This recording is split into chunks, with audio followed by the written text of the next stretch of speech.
Like virtually every problem in this country, the blame rests on state control, and the Fort McMurray fires are no exception.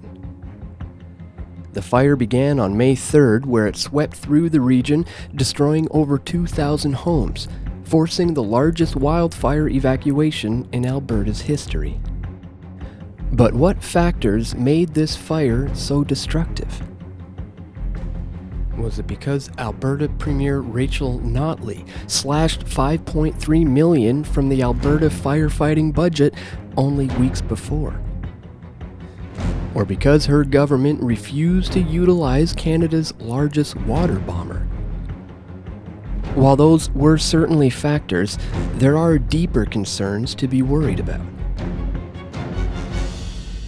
5 years ago, Slave Lake, another northern Alberta town, had a massive wildfire clear through the neighborhood.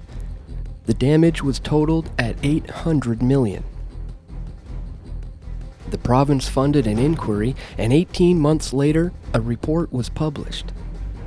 The first recommendation was to cut down trees near municipal buildings, roads, and hospitals. But in this age of environmental fascism, where cutting down trees is considered a sinful act, the report was ignored.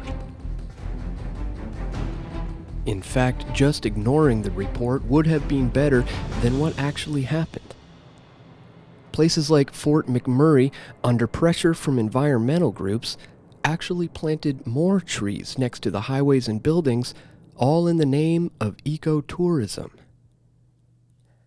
While the wildfires was a natural disaster, the overall damage, especially in Fort McMurray, was man-made.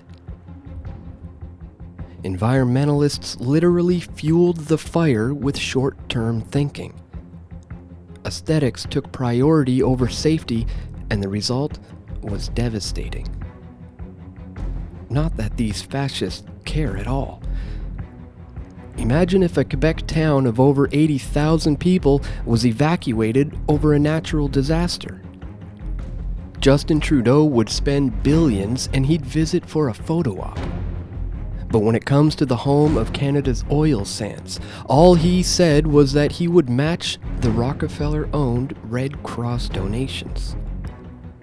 As well, when Russia offered help with a handful of firefighting aircraft capable of dumping 42 tons of fire retardant, Justin turned them down, as well as offers from the US and Mexico.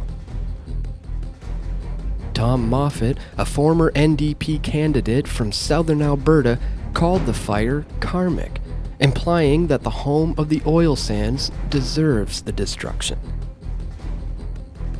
And while he did apologize, certainly there are plenty of leftists that are cheering the destruction. And if they're not cheering the wildfire, they're calling it an act of global warming.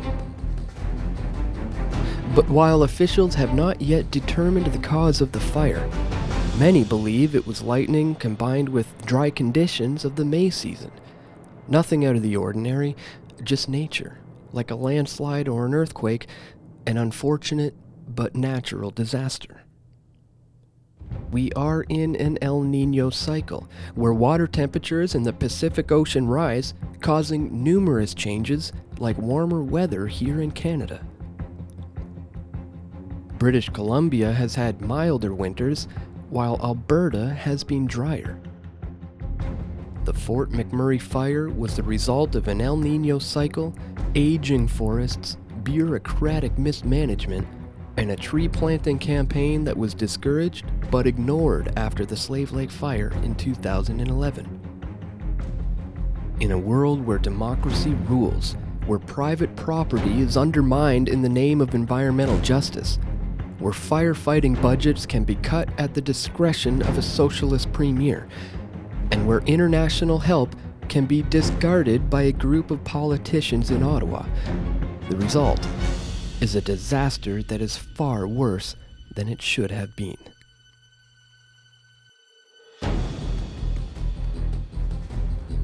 nationwide here in Japan. So there is, I think, a lot of reason to be skeptical of that. But I think we also have to reserve our skepticism for the other side of the argument, in terms of people who, for example, claim that 14,000 deaths could be attributed directly to the immediate few months after Fukushima, which I think is, again, a highly dubious study with a lot of methodological problems.